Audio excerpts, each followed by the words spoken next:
Hey everybody, we are here today with sermon, I think number 6 in Christian Universalism, and we're going to be talking about why did Jesus teach in parables? I don't know about you, but I know that's something I have often wondered about and pondered what the parable was really supposed to be telling me. Why didn't he just say things straight? Why stories about farmers and kings and lost sons? Well, I believe the answer tells us everything about the heart of God. Jesus didn't teach us in parables to hide the truth from us. He taught that way so it could sink in, so we wouldn't just hear it at face value and then forget it. So we would have to think about it. So we would have to ask him questions about it. You see, stories reach the heart in a way that information never can. They give us space to wrestle, to question, to grow.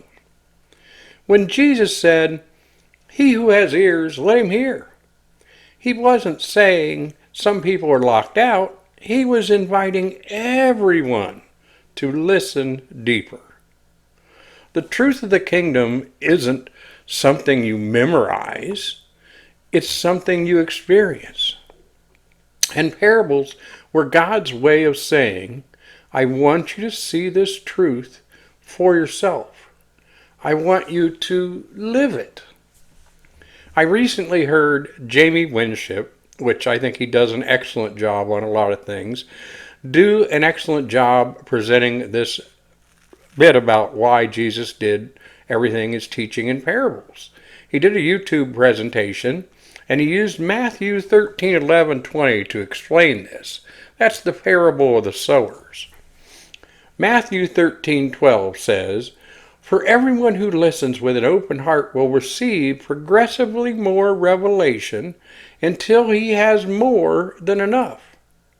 When he's talking about ears to hear and eyes to see, what he's trying to tell them and us now is that we have let the ways of the world condition us to the ways of the world, and we've lost our eyes to see and our ears to hear. They're plugged up from believing things of the world and not of God.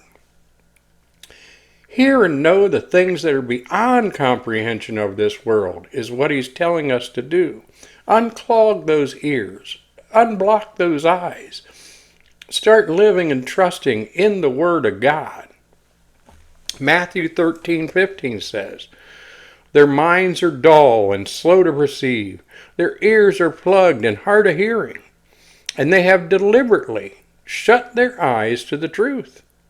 Otherwise, they would open their eyes to see, and open their ears to hear, and open their minds to understand.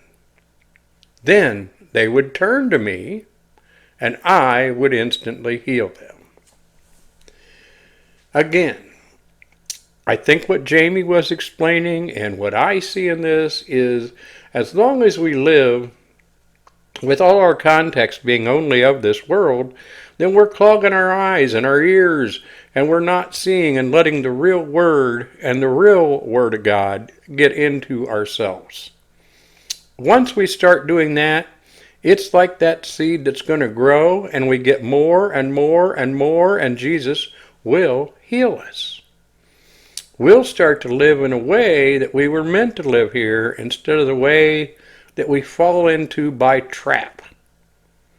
Matthew 13:23 says, "But what was sown on good, rich soil represents the one who hears, without clogged ears, and fully embraces the message of the kingdom," what he's trying to teach us, the Word of God.